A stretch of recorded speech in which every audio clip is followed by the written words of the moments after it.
Okay, so welcome to this Casual Scale Modeler, and today we're going to be part 2 of the Gundam Deathscythe. We're going to be painting Duo Maxwell. So here's a little painting guide they gave with us. It's a very simple paint job. It's just a handful of colors. They only listed 6 colors down here. I have no idea what they're supposed to be. But we got a very dark blue, a black, a white, gold, and a couple brown tones. I don't know where the blue's supposed to be. Oh, the blue must be for his eyes. Unfortunately, there's nothing listed here for a skin tone, so we're going to have to try and come up with something. I don't want to use a Caucasian flesh tone on this, because it definitely shows it as not a Caucasian flesh tone. So I'll have to figure out what to do about that. So here's what we've done, is first I cleaned off the mold lines, and let me tell you, this thing was just a pain in the butt to clean these mold lines off, because it is such a soft material that filing and scraping normally just didn't work, and it just took forever to get anywhere with them. And even now they're not entirely perfect, but you know what? I gave up. And then I drilled a hole with a pin vise in there and super glued in a paper clip so I can hold it easily.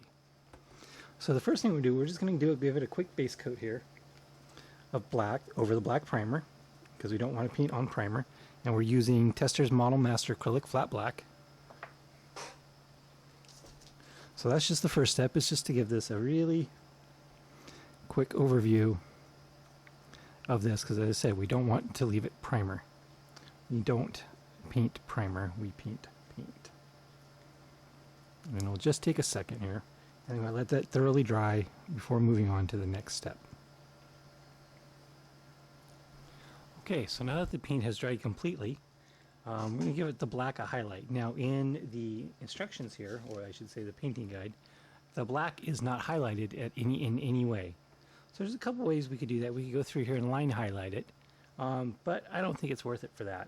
Instead, we're going to go with a very, very light dry brush, just enough to bring out the highlights, the very highest details of it. For that, we're going to use a slightly blue-gray, so I'm going to use a combination of Citadel Dawnstone with just a touch of, what is that, Aldorf Guard Blue, to give it just a slightly blue tinge as you would find in normal gray highlights, or black highlights. So I'm going to mix up a bunch of gray here. So get a nice good spot of gray.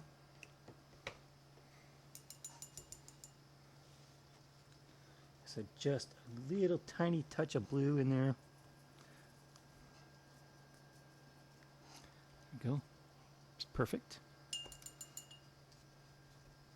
We're going to have a nice flat dry brush. It's wet, unfortunately. Okay.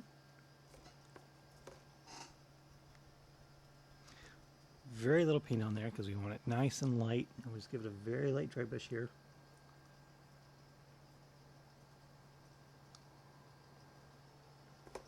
So we don't want very much on the black at all here. And we're going to bring it from the top to the bottom.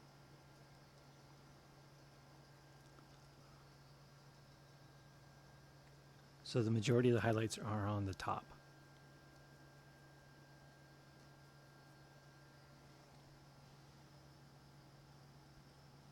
Again, very light highlight with that. Okay. So the next step is we're going to do the hair. For that, we're going to use Mornfang Brown as the base. That's the big one, the little one. That's the big one. That's the little one.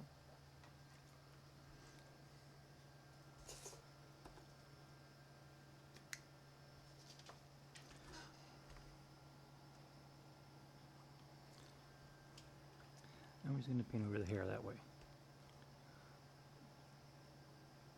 So nothing too exciting that. And then when we're done painting the hair, we're going to just give it a wash with Agrex or Shade. And then we're going to do probably, that's really all it needs. Yep. Okay, so I'm going to do that into the wash, and then we'll be back for the next part. Okay, so here I've finished up the hair. Looks pretty good after the wash. So next thing I'm going to do is just get these sleeves sticking up here. I'm going to use Xandri Dust, just kind of an off-white. Kind of pick out the sleeves here.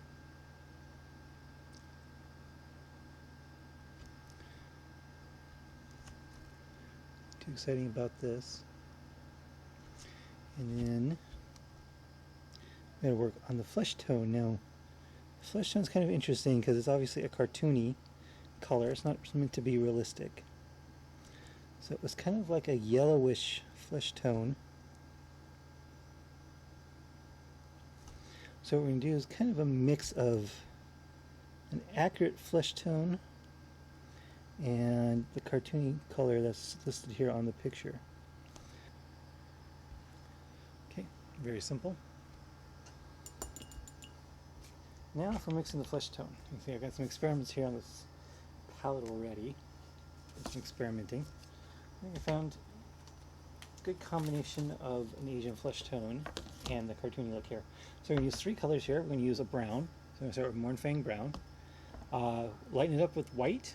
And then lastly, for that yellowish color, we're going to add in some ochre color. In this case, is a Mystery Desert. So I don't have my wet palette handy, otherwise I'd be using that.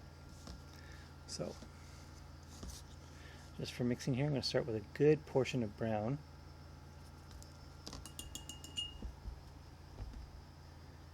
And got my flow aid at the ready. Good spot of white.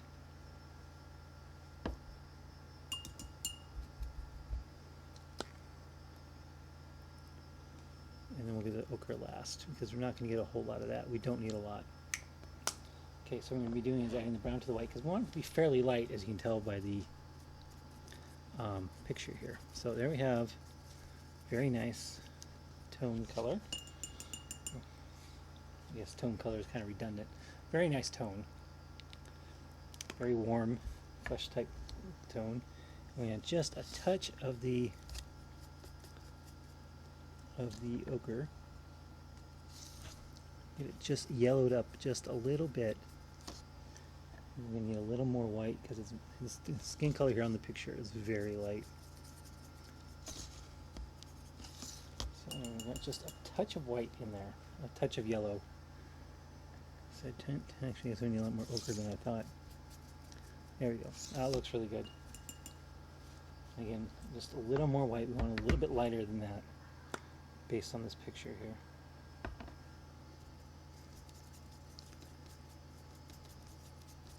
Perfect. So I think that's a good combination of an actual Asian Japanese flesh tone and the cartoony flesh tone that we have here on the illustration here. So I'm going to just drop a flow aid here off to the side so I have something to thin out with if I need to.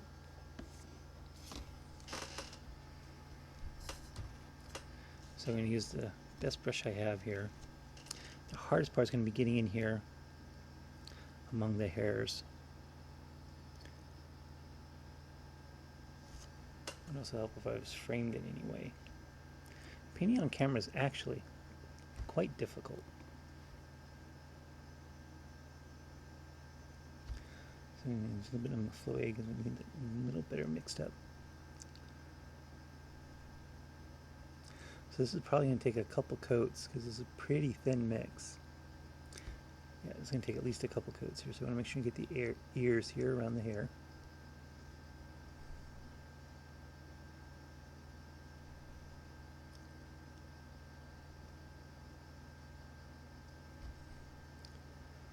Yeah, this color is very thin. Actually, it even came out just a little bit chalky.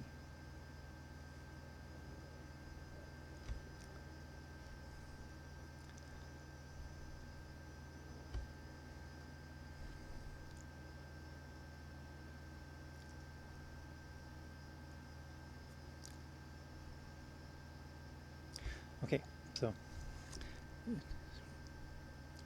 you paint the skin's not very exciting here. It's dry out already. I don't want it to dry, so I don't keep adding some medium here.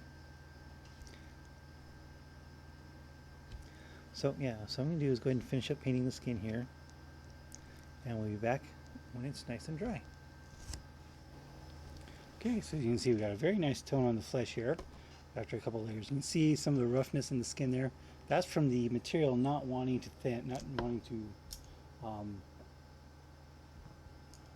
clean up from the mold lines.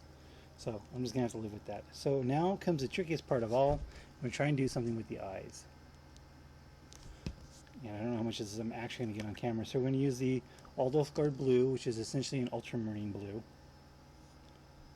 Some of that on my palette here with just some flow aid.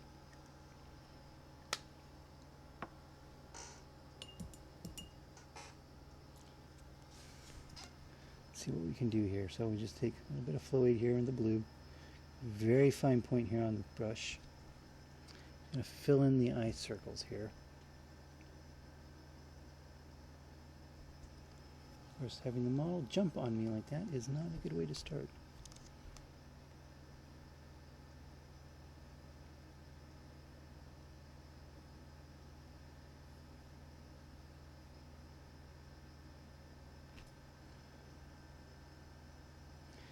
Trick to this is just make sure you have the absolute minimum amount of paint on the brush that you can get away with.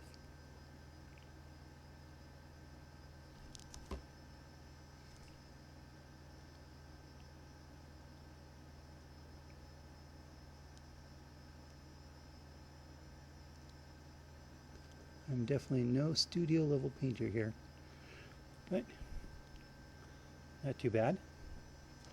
Just gonna try and see if we can patch up that little, the actual paint left a little bit. See if I can. Okay, great. So again, we're just going off the guide here. So now we're gonna go with some white. Again, some white down here on the palette.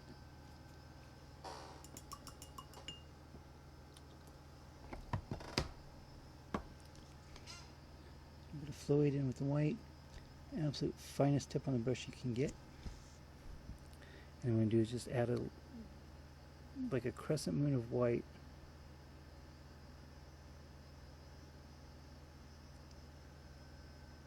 on the left hand of each eye.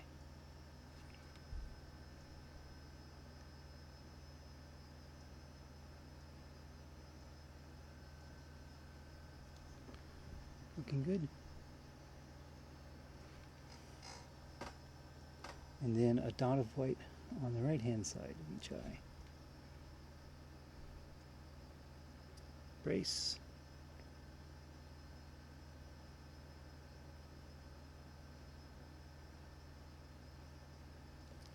And dot.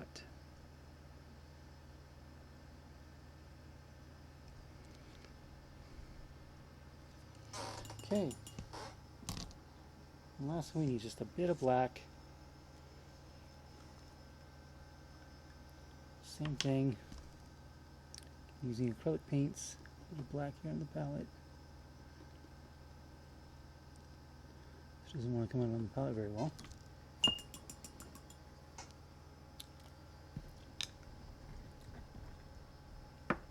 Touch of the flow aid. This stuff has a tendency to be very thick out of the pot.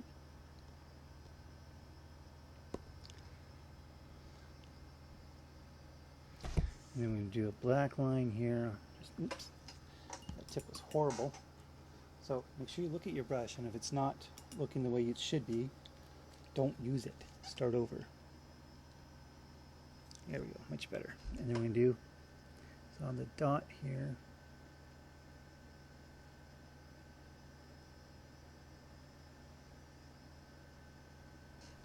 just trying to add a black line. Instead of the white dot.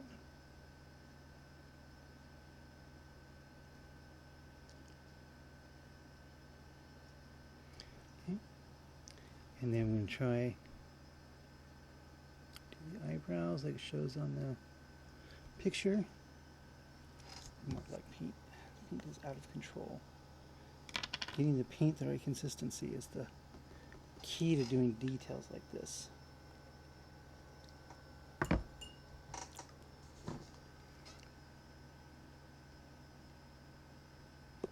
And just the right amount of paint on the brush. And then we're going to do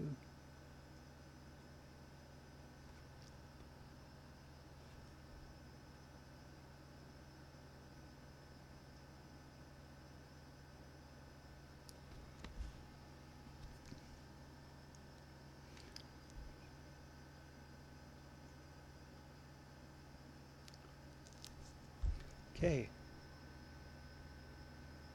Looking good. So we are going to add just a little bit to the lips here, which I don't have on the picture here. We just add Caribou Crimson Wash to the lip gap, just to give it just a little bit of color.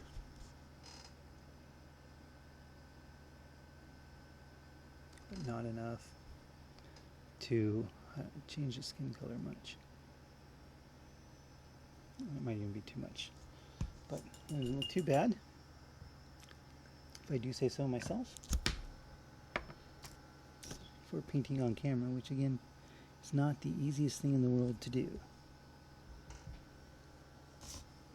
So yeah, turned out pretty well. So the last step is going to be, we could add a highlight to the skin if we wanted to, but again, there's no highlights here on the picture. It's just a plain skin tone. So if we were going to do a highlight, we would just take the same skin tone, just a little more white, and just hit it along like the nose, maybe the tops of the cheeks, right underneath the eyes. That's about it. So the last thing here is to do the gold on the shirt, very carefully.